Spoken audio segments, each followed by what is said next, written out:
That's my last Duchess painted on the wall, looking as if she were alive. I call that piece a wonder now. Fra Pandolf's hands worked busily a day, and there she stands. Will't please you sit and look at her?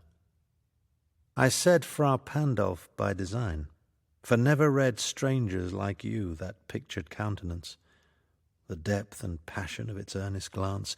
But to myself they turned, since none puts by the curtain I have drawn for you but I, and seemed as they would ask me, if they durst, how such a glance came there.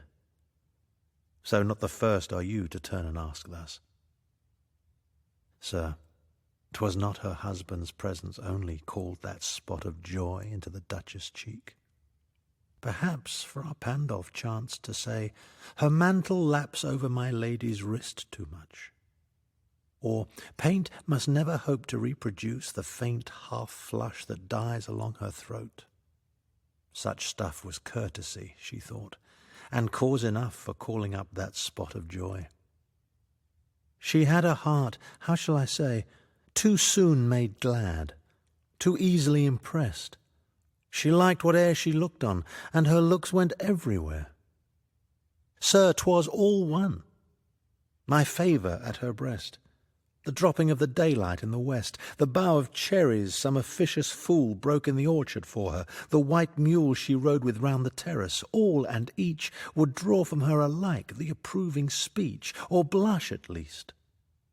She thanked men, good, but thanked somehow, I know not how, as if she ranked my gift of a 900-years-old name with anybody's gift. Who'd stoop to blame this sort of trifling? Even had you skill in speech, which I have not, to make your will quite clear to such an one, and say, just this or that in you disgusts me. Here you miss, or there exceed the mark.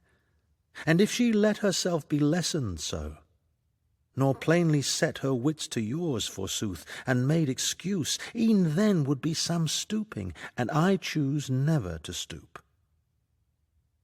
O sir, she smiled, no doubt, whene'er I passed her, but who passed without much the same smile? This grew. I gave commands, then all smiles stopped together. There she stands, as if alive. Will't please you rise? We'll meet the company below then. I repeat, the Count your master's known munificence is ample warrant that no just pretence of mine for dowry will be disallowed, though his fair daughter's self, as I avowed at starting, is my object. Nay, we'll go together down, sir. Notice Neptune, though, taming a seahorse, thought a rarity which Claus of Innsbruck cast in